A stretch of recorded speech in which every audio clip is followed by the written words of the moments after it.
ഇങ്ങോട്ട് വാടാ. ഇങ്ങോട്ട് വാ. എന്തോ കാര്യം പറ, പ്രശ്നം തോന്നുന്നു. അങ്കിൾസ് അത് ഇവൻ എന്നോട് കൊളാബ് ചെയ്യാൻ പറഞ്ഞു. എനിക്കാണെങ്കിൽ ഒരു മൂഡില്ല കൊളാബ് ചെയ്യാൻ. പട്ടാ പകല് ഒരു ഗ്രാമപ്രദേശത്ത് നീ കുളാബ് ചെയ്യല പട്ടി. എന്താ സംഭവം?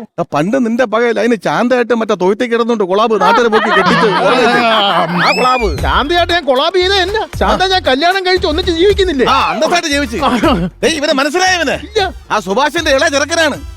അച്ഛനറിയാം. ഇല്ല. അവന്റെ അച്ഛൻ സുഭാഷ് മുട്ടാൻ കൊളാബാണ്. പക്ഷെ അവര് കുറച്ച് ഒളിമറയൊക്കെ ഉണ്ടായിരുന്നു. ഇവൻ തന്തയ്ക്ക് മുമ്പേ പറഞ്ഞ പേര് പറഞ്ഞിട്ട് കാര്യമില്ല. അങ്കിൾസ് നിങ്ങൾ ഉദ്ദേശിക്കുന്ന സംഭവം അല്ല കൊളാബ്. കൊളാബ് വെച്ച് നമ്മൾ ഇൻസ്റ്റയിൽ പോസ്റ്റ് ചെയ്യുന്നില്ലേ, നമ്മൾ വീഡിയോസ് ഫോട്ടോസ്, അതാണ് കൊളാബ്.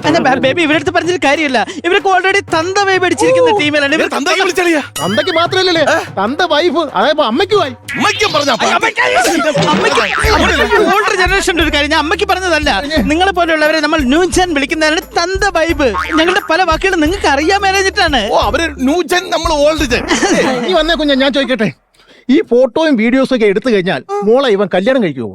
എന്തിനങ്കിൾ so funny. എന്ത്? ഞാൻ ഇവിടെ കല്യാണം കഴിക്കാനോ? അയ്യോ, ബെസ്റ്റിക്ക് ഒരിക്കലും കല്യാണം കഴിക്കാൻ പാടില്ല. ഞാൻ ഇവിടെ ബെസ്റ്റിയാണ്. എന്ന് വെച്ചാ ബെസ്റ്റി എന്ന് വെച്ചാൽ അറിയില്ല. ഫ്രണ്ടിക്ക് മേലെ ലവർക്ക് കീഴെ. ഞങ്ങൾക്ക് മനസ്സിലായില്ല. മനസ്സിലായില്ല? അതാണ് ഞാൻ പറയുന്നത്. നമ്മുടെ പഴയ പല വാക്കുകളും നിങ്ങൾക്ക് മനസ്സിലാവില്ല. നിങ്ങൾ ജനറേഷന്റെ കുഴപ്പമാണ്.